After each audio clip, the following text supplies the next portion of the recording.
नमस्कार। आज हम आपको एक ऐसे भक्त की कथा सुनाते हैं जो महापापी बन गया था, लेकिन फिर भी उसका उद्धार हो गया। ये कथा है अजामिल का। कोई भी कुसंगति संस्कारों का नाश कर ही डालती है। संगत का बहुत प्रभाव पड़ता है व्यक्ति के जीवन पर, कोई भी हो। क्योंकि संगत अगर अच्छी होती है ना, तो अच्छाई आती है। अगर संगत अच्छी नहीं होती तो बुराई आती है। और ऐसा ही एक ब्राह्मण थे, कुलीन ब्राह्मण। उनका नाम था अजामिल। अजामिल शस्त्रों का अध्ययन किए थे। वो मन कर्म वचन से किसी प्रकार का पाप कर्म नहीं करते थे कभी भी। वो एक पवित्र आत्मा थे और उनके अंदर बहुत सारे दिव्य गुण थे। क्योंकि पवित्र आत्मा रहती है तो जैसे किसी का बुरा नहीं करना, पाप कर्म नहीं करना, किसी का कुछ गलत नहीं करना, भगवान के प्रति समर्पण करना, तो ये सब अच्छी आदतें होती है पवित्र आत्मा। और उनके अंदर दिव्य गुण सहज ही विद्यमान रहते हैं। और अजामिल के अंदर भी दिव्य गुण थे।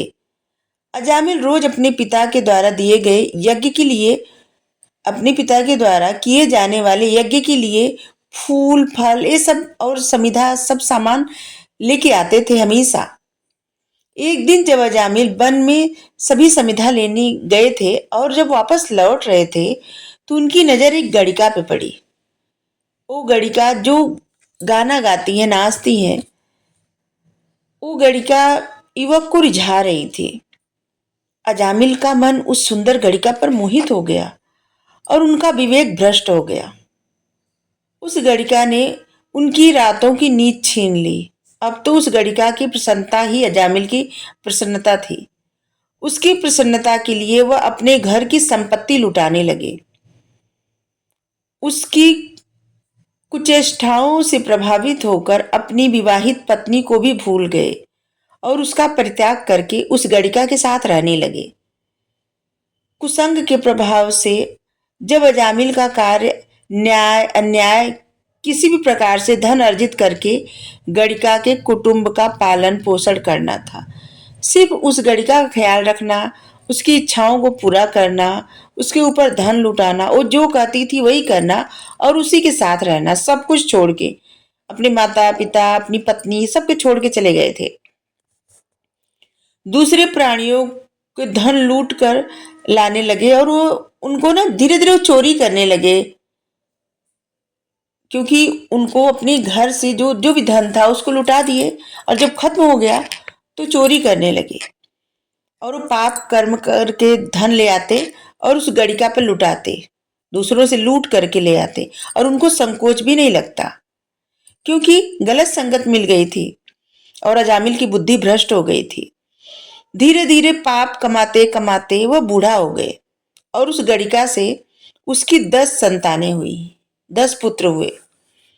उसने अपने सबसे छोटे पुत्र का नाम रखा था नारायण। जब अजामिल बूढ़े हुए तो उससे जो अपना उसका छोटा पुत्र था उससे बहुत वो प्रेम करते थे और उसका अधिक समय उसी के साथ बीतता था, उसी को लाड प्यार करते थे। जब मृत्यु का समय आया तो अजामिल का जो छोटा पुत्र था अजामिल के पास नहीं था और अजामिल उसको ढूंढ रहे थे, नजरों से ढूंढ रहे थे। हाथों में पास लेकर के जब यमदूत उनके पास पहुंचे और वो भयंकर यमदूतों को देखकर डरने लगे क्योंकि जो उन्होंने पाप किया था, तो यम जो लोग जीवन भर जितना गलत कर्म करते हैं ना, उनको लगता है कि नहीं इसका कुछ जो परिणाम नहीं मिलेगा, लेकिन मिलता है परिणाम। और यहाँ पे अजामिल को भी उसका परिणाम भुगतना पड़ा था। तो जब वो उस भयंकर यमदूतों को देखे तो अजामिल बहुत तेजी से चिल्लाने लगे, नारायण नारायण पुकारने लगे। और नारायण का नाम सुनते ही भगवान विष्णु जी के पार्षद तत्काल अजामिल के पास पहुंच गए और उन्होंने बलपूर्वक अजामिल के यमदूतों को के पास से अजामिल को मुक्त कर दिए। और यमदूतों के कारण पूछने पर विष्णु भगवान के पार्षद ने उत्तर दिया, जब यमदूत पूछे कि हमारे पास से इनको आजाद क्यों कर रहे हैं, अब इसका इनका अंत समय आ गया है, अब इनको जाना है, ये जो भी पाप कर्म किए हैं इसका दंड तो इनको भुगतना पड़ेगा।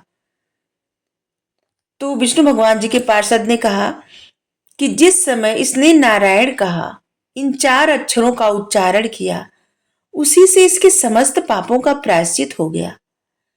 यमदूतों, जैसे जाने या अनजाने में ईंधन और अग्नि का स्पर्श हो जाए तो भस्म हो ही जाता है, वैसे ही जानबूझकर या अनजाने में भगवान के नामों का संकीर्तन करने से मनुष्य के सारे पाप नष्ट हो जाते हैं, भस्म हो जाते हैं और भगवान नाम से भगवत की कृपा प्राप्ति होती है और यही अमोघ साधन है।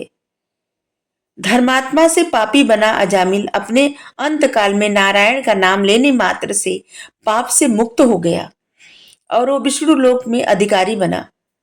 कहते हैं अंतकाल में मृत्यु के भय से प्राणी की जुबान पर परमात्मा का जब नाम आता है ना, तो परमात्मा का स्मरण आते ही उसके तत्क्षण सभी पाप नष्ट हो जाते हैं। और ऐसा ही अजामिल के साथ हुआ और इसीलिए भगवान की चालीसा में भी लिखा गया है कि गणिका और अजामिल तारे, इन सबको तारे थे भगवान। तो भगवान के नाम में बहुत सब कुछ है और इसीलिए सब लोग कहते हैं, जैसे हमेशा सब लोग नाम लेते हैं भगवान का ना, कीर्तन करते हैं, उससे कोई फर्क नहीं पड़ता। क्यों सब लोग हमेशा लेते हैं? क्योंकि उनके जब अंत समय आए तब यही नाम रहे होठों पर और इसीलिए लेते हैं। अगर जीवन भर कोई नाम लेता रहे भगवान का और अंत समय में नहीं ले पाए, तो उस समय जो अगर मोह में फंस गया ना, किसी व्यक्ति को याद किया, किसी सामान को याद किया, किसी ऐसी चीज को याद किया जो उसे लालच रहेगी, तो फिर समझ लीजिए अपने आने वाले समय के लिए, आने वाले जन्म के लिए वो कर्मा क्रिएट करके जा रहा है। Thank you. राधे राधे।